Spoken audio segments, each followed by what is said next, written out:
need to have a talk. People are out homeless, dying on the streets, and here you are sitting in a room with nothing to say for it. This is America, where the law should protect us, and when the law fails to do that, what do we as the people do? So I'll only ask once. What are you going to do for your country? I'm ashamed to even look at you. Ladies and gentlemen, if we're going to talk about homelessness, we need to do this properly, in the right setting. Alright, that's better.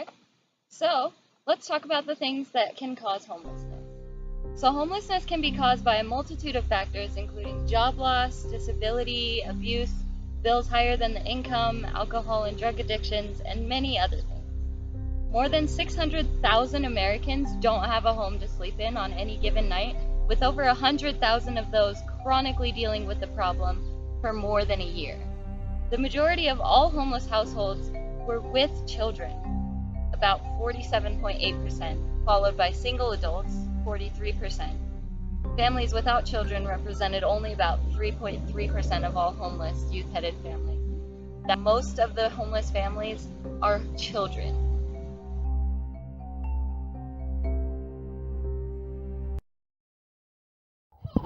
There were over 6,000 homeless men, women, and children accounted for just in the Denver area. So a lot of this is due to job loss. About 35% of homeless individuals in their situation were because they lost their jobs and they have no steady income. However, a lot of people are also homeless even if they do have a job because their income is lower than their bills. Minimum wage full-time makes only about $1,000 a month, while rent is steadily increasing, making a lot of the cheapest one-bedroom apartments $700 to $800 a month. So, you gotta give the government a little bit of credit. They have set up a few preventive and actively functioning programs to help the homeless, but they're not funded enough or given enough attention to be doing much good. There are tons of shelters, about 17 in the Denver area. However, they're only about house-sized and can only hold and house a few individuals. On top of that, the conditions are often very bad. Some shelters have had such bad conditions that people will almost refuse to go there, with reviews saying that they're dirty, the staff is verbally abusive, walk into the other sex's dorms unattended like it's their right, and make them do chores to stay or they get kicked out. Also, they don't use very sanitary precautions in the kitchen, like coughing all over the food and then serving it. The government has also put out lots of legislation about homeless. They have the McKinney-Vento Act, which is an act for children and youth that protects the children's right to education and shelter, whether homeless or in foster care systems. And districts are required to enroll students immediately and provide transportation to and from school for the identified homeless children. There's also the urban camping ban here in Denver. So the urban camping ban pushed homeless people off of the streets and into hiding without reducing the amount of homeless individuals. They're effectively criminalizing homelessness. Individuals are harassed and fined by police officers for loitering on the streets when they have nowhere else to be. Many of the homeless individuals fall thousands of dollars into debt because they do not have the money to pay for the fines that they're getting.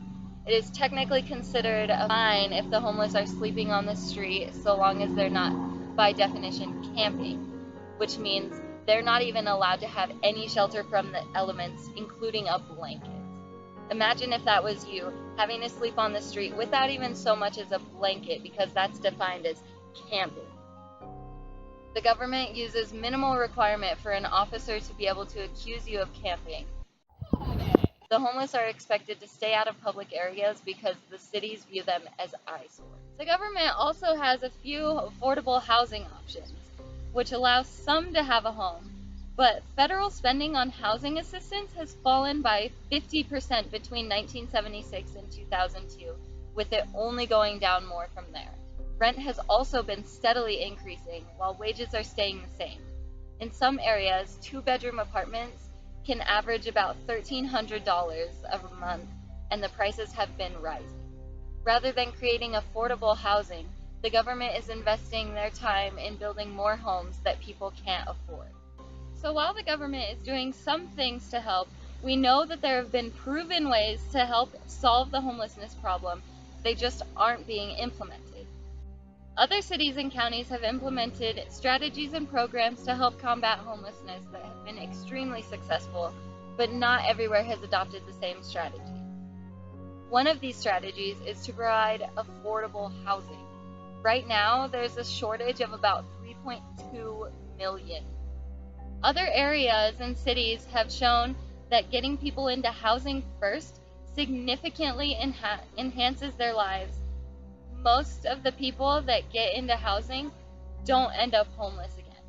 In 2010, the government launched the Opening Doors, which has been said to be the nation's first comprehensive strategy to prevent and end homelessness, and it has helped reduce veteran homelessness by about 33%.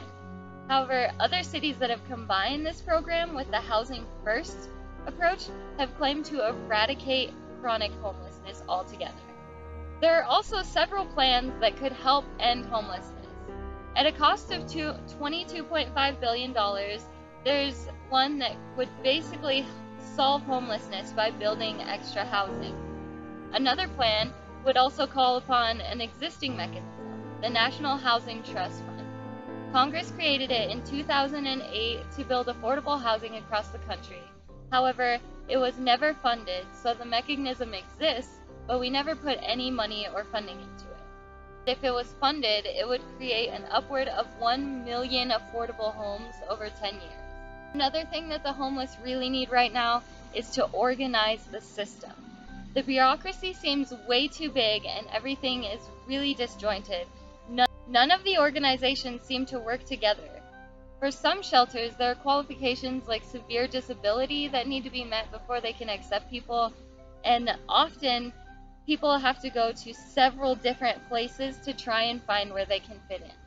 The resources are so scattered that homeless people have no idea where to go to get help or what to do. We need a place that the homeless can go to get assessed and connected to the programs that he or she needs, all in one place. Another thing that we need and that the Denver area has expressly prohibited is the right to shelter for all human beings. Shelter is a basic human need.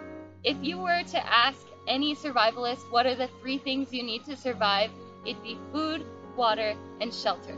And we're denying that to 6,000 plus homeless individuals in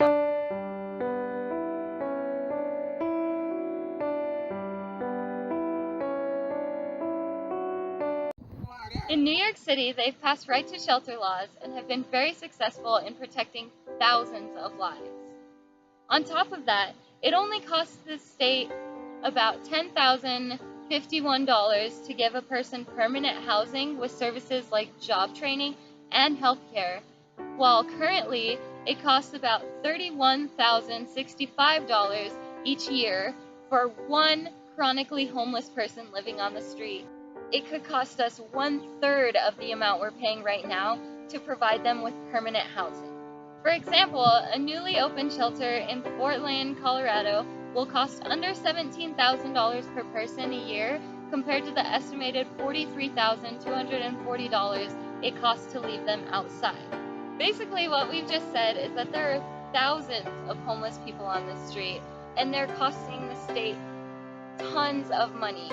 It's costing at least 3 times the amount that it could be to just get them in permanent housing, and that would infinitely help the people on the streets. So basically, the best thing we can do to end homelessness is to get people in homes. How ironic. So what are you still doing here watching YouTube? Go give a homeless man a sandwich!